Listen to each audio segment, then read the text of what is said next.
This is your news source evening bulletin for today, Tuesday, the 9th day of October in the year 2018. Here's what we're tracking tonight. With local government elections just over a month away, President David Granger stepped into full campaign mode on Monday as he visited the Essequibo town of Anna Regina. The APNU is pushing to take control of the Anna Regina municipality, and President Granger told residents at an afternoon rally that under the APNU, there will be no interim management committees at the various councils. He said citizens must be able to elect the leaders they want and replace those leaders at elections when they do not perform. And let me promise you this, Essequibo, there will be no IMCs under the APNU. This town is going to be governed by people you elect, not by people the Minister of Local Government or the Minister of Community select. You must be able to look in the eyes of these persons and say, what are you doing for Anna Regina? And if they can't give the right answer, tell them they're out next elections. President Granger noted that under the last government, IMCs were installed, but yet the problems facing the towns continued. According to the president, under the IMC, Anna Regina saw a twilight of democracy because its people were governed by persons who they did not select. Next month, 5 weeks from now, you have an opportunity to correct the damage that has been done by the PPP. You have an opportunity. Don't drop the ball. Don't lose the opportunity. Because you're going to return to stagnation. You're going to return to underdevelopment. So you have to take this exercise very seriously. Because you have to go out there and vote for persons who you know are going to serve your communities. The president told the Anna Regina residents that Guyana has no party other than the APNU that has done so much for local government elections. He reminded that while in opposition, it was the APNU that was on the streets picketing for local government elections, and it was the same party that mobilized civil society on the issue. The APNU is campaigning across the country as local government elections near. The party is contesting in all of the local government areas. President Granger is expected to make a number of other campaign stops for his party and its candidates across the country.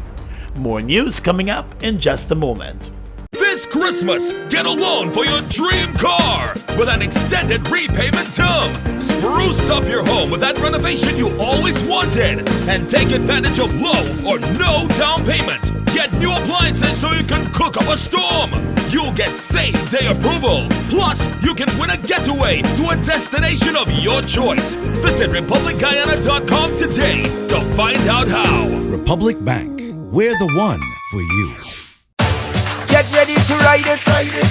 Ready to ride it, ride it, ride it, ride it, ride it, ride the wave. Open up the new vibe, drink up the boldness inside. Radical and fresh and wild, catch the wave now.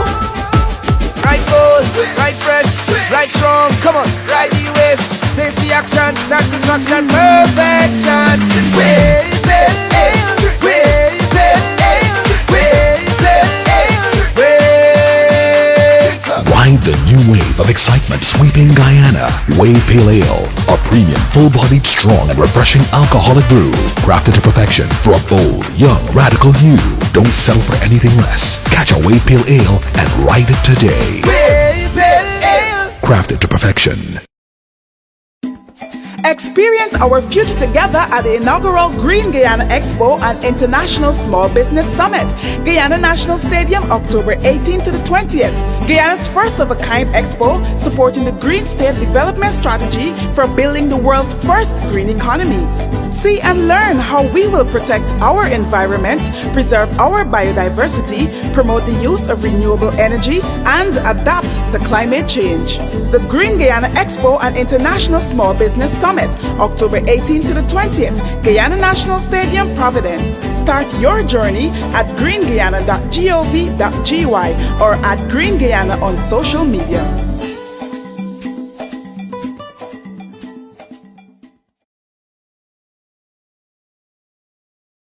Welcome back. Let's tell you now that the Ethnic Relations Commission has started its probe of the hiring practices at the Guyana Elections Commission.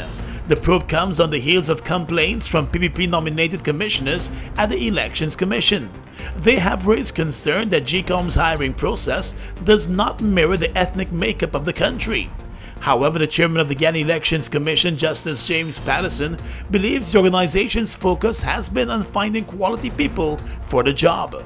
We're making deliberate efforts to get the best people in the job.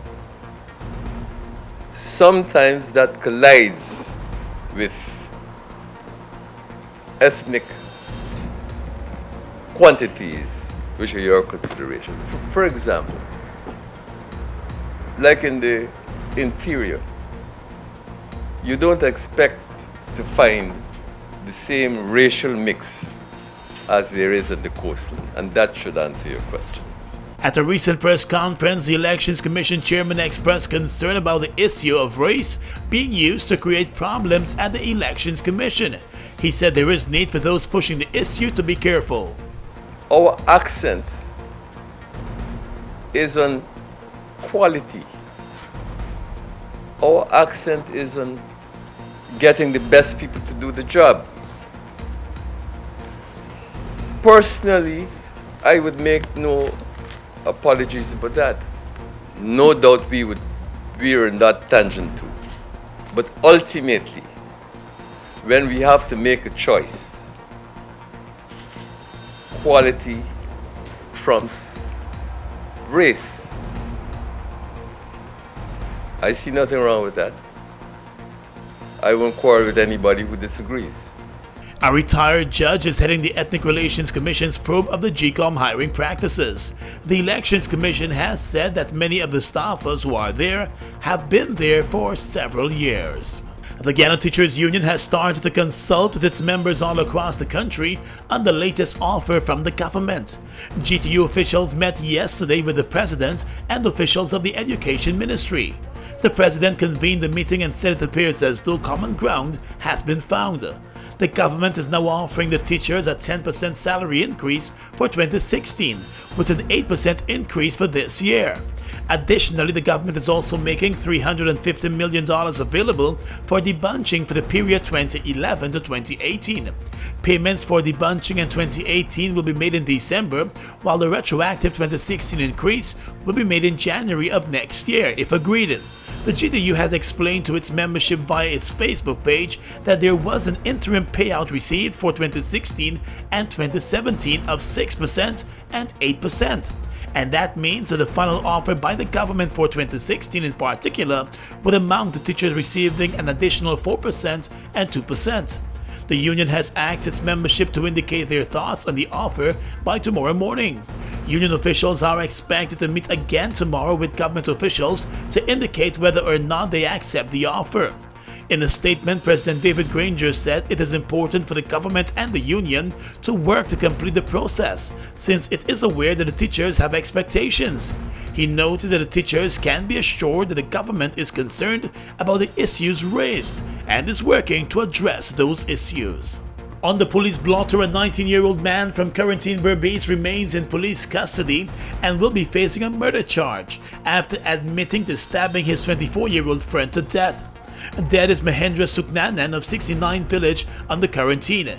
He was last seen alive by his family members on Sunday when he left home to attend a horse racing event in the Quarantine area. He never returned. His badly stabbed and battered body was found yesterday morning, and investigators believe the murder took place on Sunday night. The main suspect is a teenage friend of the dead man, who works as a laborer in the same village. According to the police, the accused has since confessed to the crime. He claims that he was consuming alcoholic beverages with Suknanan when he became angry over statements that the friend made about his wife. That anger turned deadly, and it is believed that he stabbed Suknanan to death and left his body on a dam in the area. The suspect remains in custody and will likely be charged before the end of this week. And finally, at this time in the courts, drug addict Quincy Henry, also known as Fix-It, was yesterday slapped with a 13-year jail sentence after pleading guilty to stabbing a man to his neck for refusing to give him $100 3 years ago. Henry, who is now 33 years old, stood before Justice Brasington Reynolds and pleaded guilty to the attempted murder charge. According to the facts of the case, on September 20, 2015, Henry unlawfully wounded Troy Backus with the intent to commit murder. Reports indicate that Backus was asked by another man for $100, and upon seeing that, Henry also made a request for the same amount. However, Backus refused and a scuffle ensued between the two men.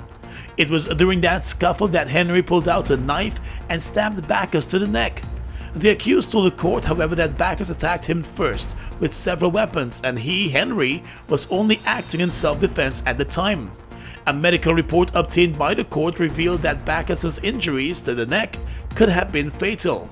Before handing down the sentence, Justice Reynolds said the accused is a victim of his own circumstances and he should seek counseling for his drug addiction. And that's your News Source Evening Bulletin for tonight. Gordon Mosley reporting.